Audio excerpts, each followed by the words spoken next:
Yes.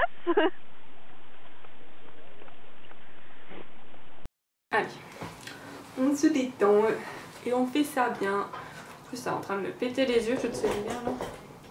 Attendez. C'est mieux là, non? C'est sympa quand il y a les lumières sur moi, mais ça pète les yeux, quoi. Hello à tous, j'espère que vous allez bien. Alors aujourd'hui on se retrouve dans une vidéo qui est un petit peu spéciale. Je pense que vous avez vu le titre. Alors moi je ne connais pas encore le titre à ce moment précis où je fais la vidéo, mais ça va être quelque chose du genre comment j'ai atterri dans l'Idaho, ou comment j'ai atterri chez les Ploucs, ou comment j'ai été vivre chez les Ploucs, quelque chose comme ça. Et ce titre, cette expression chez les Ploucs, me vient de commentaires qui m'ont été laissés sous ma vidéo Mon horrible famille d'accueil américaine, que je vous mettrai dans la boîte de description. Donc sous cette vidéo là, je raconte comment ça s'est mal passé dans ma première famille d'accueil américaine. Et j'ai eu pas mal, en fait j'ai eu que des commentaires de soutien par rapport à mon expérience, à cette mauvaise expérience. Mais il y avait des commentaires qui étaient un petit peu extrêmes et qui qualifiaient l'état de l'Idaho comme un état de plouc, qui qualifiaient donc cette première famille comme vraiment des ploucs. Alors, j'aime pas tellement ce terme plouc parce que ça veut tout dire et rien dire et c'est pas forcément très positif. Mais en tout cas, ce dont je me suis rendu compte, c'est que à travers ces commentaires-là, ce qui se manifestait, c'était la non-connaissance en fait de l'état de l'Idaho, de cet état des États-Unis dont personne ne parle jamais, que personne ne connaît. Et en fait, les commentaires qui donc qualifiaient ces gens de ploucs et tout ça me venaient de gens qui n'avaient jamais été aux États-Unis, des gens qui y étaient allés et des gens qui habitent au Canada, donc soit partie Québec, soit partie canadienne, et donc la partie nord-américaine, et qui trouvaient que l'état de l'Idaho donc était un état de plouc. Et donc dans cette vidéo, je me sens responsable de l'état de l'Idaho et donc je me suis dit que ça serait sympa de vous montrer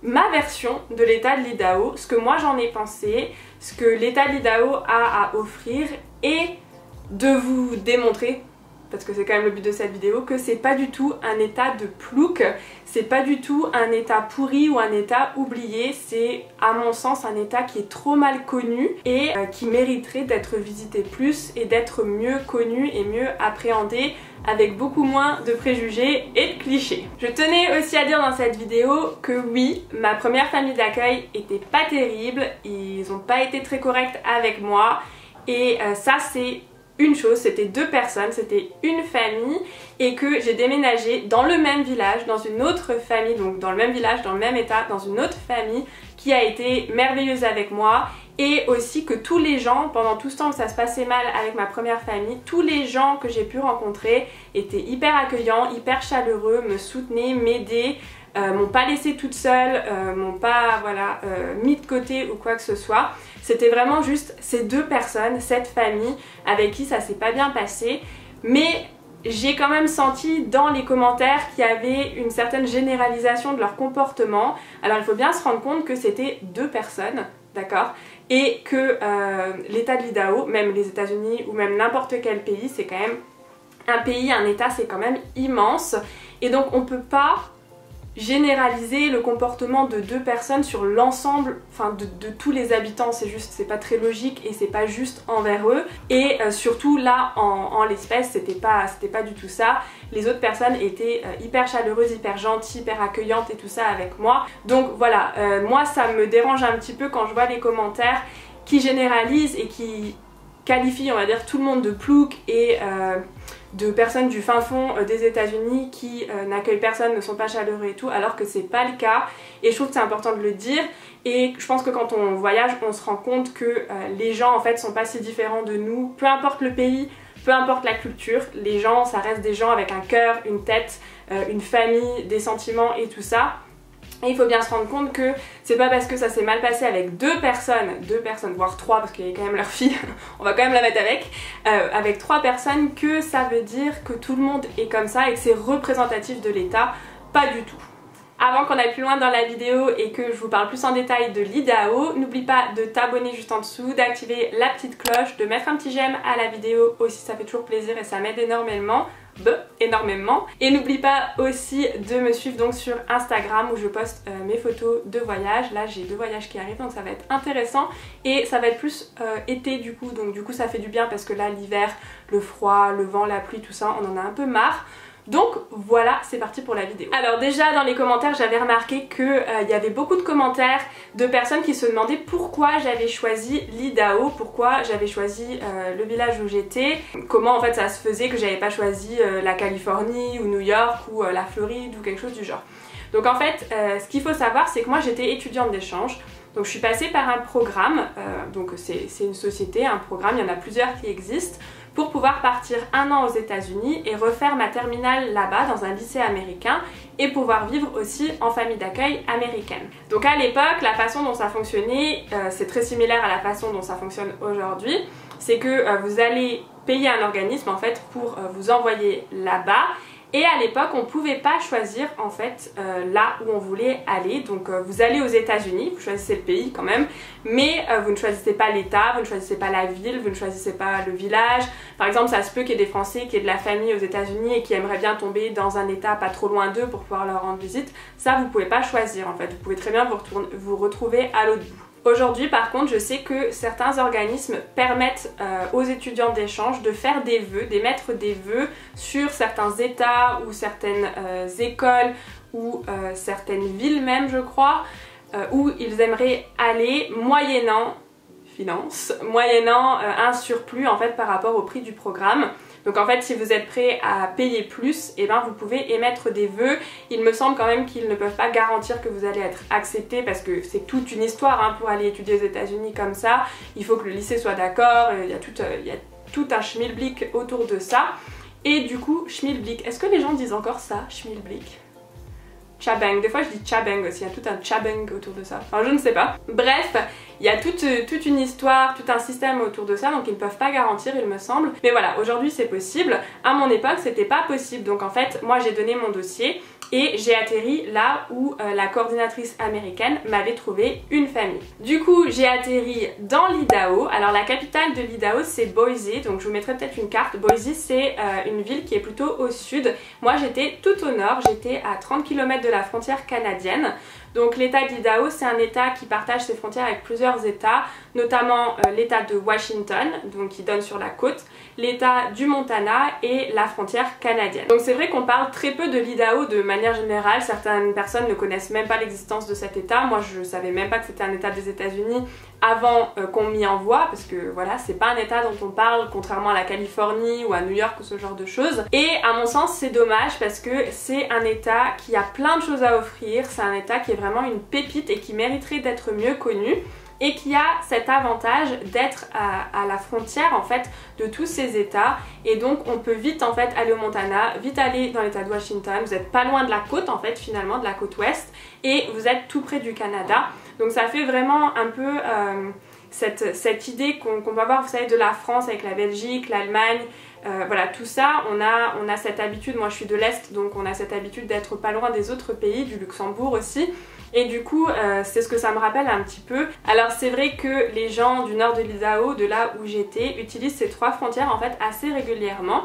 Donc par exemple, dans ma première semaine où j'étais dans l'Idaho, donc je venais d'arriver, ma coordinatrice locale m'a embarquée et m'a dit je t'emmène au Canada. Donc en une demi-heure, 1 heure, en fait ça dépend par où vous passez, vous êtes au Canada. Elle m'avait emmenée dans une réserve, c'était super joli et c'était tout près, on a pu faire l'aller-retour dans la journée.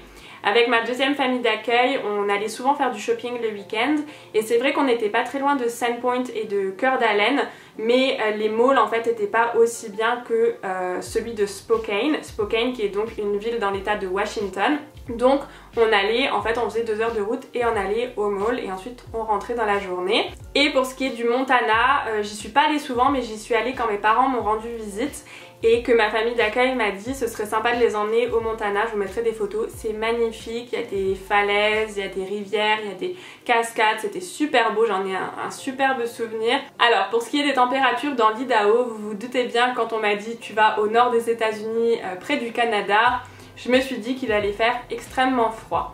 Alors c'est vrai que l'hiver était pas très chaud, on a eu de la neige, mais enfin si, on a quand même eu beaucoup de neige. On a quand même eu beaucoup de neige, il y a eu pas mal de snow days, donc des jours d'école annulés à cause de la neige. Ils ont en fait un quota de jours qu'ils peuvent annuler sans avoir à les rattraper à cause de la neige, donc c'est quand même prévu dans le planning qu'il va faire froid. Par contre, c'est un état qui a les 4 saisons, donc c'est-à-dire que vous avez un vrai hiver, vous avez un vrai printemps, un vrai été chaud. Donc dès qu'il commence, moi je me souviens que vers avril-mai, on commençait déjà à se préparer vraiment pour l'été et tout, donc c'est quand même un été qui dure. Et vous avez un vrai automne. Donc c'est un état qui est très très beau dès le printemps, c'est un état qui est très tourné vers la nature, c'est un mélange vraiment entre plusieurs paysages. On avait même été dans un parc national et tout ça. D'ailleurs il me semble qu'il y a un bout de Yellowstone qui dépasse sur l'état de l'Idaho. C'est un petit bout hein, quand même il me semble, mais ça dépasse quand même sur l'état de l'Idaho, donc c'est sympa de le savoir. Et donc comme je disais, c'est un état qui mélange plein de paysages. Donc vous avez des montagnes, beaucoup de montagnes, c'est pour ça que je vous dis que ça ressemble beaucoup à cette partie du Canada, à cette partie ouest du Canada, parce qu'il y a beaucoup de montagnes. D'ailleurs moi j'étais tout près d'une station de ski. Et vous avez aussi des grandes plaines et vous avez aussi des grands lacs. Donc c'est magnifique, si vous imaginez un petit peu, si vous avez voyagé un petit peu, vous vous rendez bien compte que entre les montagnes et les lacs et les plaines, c'est juste, c'est magnifique au printemps, en hiver, en été. Voilà, c'est des paysages qui sont à couper le souffle. Donc par exemple, pour ce qui est des grandes plaines, vous avez, il me semble, la plaine de Kootenay. Donc en fait, moi j'étais dans comment on dit, dans le county. C'est la région, on va l'appeler la région, je sais pas trop en français ce que ça donnerait. La région du Kootenay, donc on avait la Kootenay River et en fait elle passe sur une grande plaine et c'est vraiment magnifique. Avec l'équipe de cross country, on allait souvent s'entraîner là-bas, donc on allait courir dans la forêt, on allait courir dans la montagne. Il y a vraiment plein de choses à faire pour tout ce qui est randonnée, balade, promenade au bord du lac, baignade aussi dans les lacs, parce qu'en été du coup comme il fait chaud, l'eau vous pouvez aller dedans, elle est assez chaude pour qu'on se baigne. Donc voilà, c'est vraiment un mélange de plein de paysages et de plein de saveurs que moi personnellement j'adore et je trouve que voilà, c'est magnifique. Du coup forcément avec des paysages comme ça vous avez plein d'activités qui sont possibles de faire. Donc par exemple pas très loin de chez moi, donc à une demi-heure, on avait Sandpoint. Donc on avait en fait le lac de Sandpoint avec la ville où vous pouvez aller vous baigner. D'ailleurs ma première famille d'accueil m'avait quand même emmenée là dans les premières semaines où j'étais là. Il y a aussi le lac donc qui est beaucoup plus grand quand même de Coeur d'Alene. Donc Coeur d'Alene c'est une plus grande ville qui était à 2 heures de route de chez moi à peu près. C'est là que les grands-parents, mes grands-parents de là-bas habitaient, donc les grands-parents de la deuxième famille d'accueil. Et on y était allés pour Noël. Mon dieu que c'était beau, la maison, on aurait dit la maison de Twilight. Bon voilà, ils avaient une superbe maison vraiment qui était juste au bord du lac et donc il avait, le grand-père en fait avait créé un espèce de téléphérique, je sais pas trop comment vous expliquer, qui descendait en fait sur la plage depuis leur maison. Alors en fait j'ai pas besoin de vous expliquer parce que j'ai retrouvé des vidéos les gars, des vidéos de quand j'étais aux États-Unis parce que je filmais parfois certains trucs. Il faut savoir qu'à l'époque les vlogs n'existaient pas, ça n'existait pas. YouTube n'était pas du tout là où ça en est aujourd'hui. Et Instagram n'existait pas non plus, donc on est vraiment là dans les OG days, là on est dans les premiers jours, c'est les bébés réseaux sociaux et les vidéos c'était pour moi, c'était pas pour les poster. Mais voilà, je trouvais marrant de vous mettre ça, donc c'est ce qui vient juste après. Jeez, something happens. Okay. Okay. Push the button. Here. Pilot, Up. push up. There. Woo! Whoa. See how easy Okay. it is? It's really easy. Yeah, so pretty. Et en fait ça vous emmenait à la plage et là vous aviez vu sur tout le lac, c'était super beau. Depuis la maison vous aviez aussi vu sur le lac, donc vous imaginez qu'à la période de Noël il y avait de la neige et tout. D'ailleurs je crois que je dois avoir des vidéos mais je sais pas où c'est que je vais les retrouver ces vidéos là. Enfin je vous mettrai quelques vidéos et photos si jamais je les retrouve. Yes. Et là, c'est le lac de Coeur d'Alene. C'est super chouette. Ça caille aussi. Et donc bien évidemment en fait les gens de là-bas se retrouvent dès qu'il commence à faire beau l'été pour faire des barbecues au bord du lac, pour camper au bord du lac, pour faire des big bonfires. Donc c'est des feux de camp, enfin je sais pas, c'est comme un énorme barbecue comme ça mais ils font le feu eux-mêmes et tout. Et voilà, et c'est hyper sympa, les jeunes se retrouvent, les familles se retrouvent, elles ont en général des espèces de lake cabin, donc leur propre cabine au bord du lac. Et bien souvent les familles qui se connaissent ont leur cabine pas très loin les unes des autres, et du coup elles peuvent se retrouver les soirs d'été et tout, et c'est vraiment, c'est trop bien quoi, c'est des soirées d'été qu'on n'oublie pas. Vous avez bien évidemment tout ce qui est randonnée, tout ce qui est quad, qu'est-ce qu'il y en avait d'autre? Je vais prendre mes notes. Vous avez aussi bien forcément les parcs, les promenades. Vous avez, comme je disais, la station de ski, donc qui s'appelle Schweitzer, qui est la station de ski qui est à peu près à une demi-heure de chez moi. Donc pas très loin. La station de ski, en fait, elle était hyper populaire. Tous les jeunes, enfin en tout cas ceux qui aiment ça, y vont l'hiver, les week-ends en général. En plus, on avait des week-ends de 3 jours, donc ça laisse quand même le temps d'y aller. Et font du snowboard, du ski. Et en fait, comme c'est pas très loin, vous pouvez faire l'aller-retour dans la journée. Donc voilà, ça fait quand même pas mal d'activités qui sont possibles de faire en toute saison en fait. La dernière chose au niveau des activités, c'est tout ce qui est source d'eau chaude. Donc en fait, quand vous commencez à rouler vers le nord et à rouler vers la frontière canadienne, vous commencez à avoir des sources d'eau chaude. Et en général, les gens passent la frontière et vont aux sources d'eau chaude canadiennes. Et là en fait vous pouvez vous baigner dans les sources d'eau chaude naturelles, donc ce sont des sociétés en fait qui ont repris, on va dire entre guillemets, les sources d'eau chaude naturelles et qui en ont fait des espaces protégés où vous pouvez vous baigner. Ça évite aussi que tout soit détruit par l'homme, et il y en a pas mal donc tout le long de la frontière et puis un peu plus au nord. Donc l'avantage, comme je disais, c'est que c'est pas très loin, donc vous pouvez y aller la journée et c'est super, vous pouvez y aller en hiver, en été. C'est juste magnifique, vous avez vu en fait sur les montagnes, sur les lacs et tout ça en vous baignant dans les sources d'eau chaude.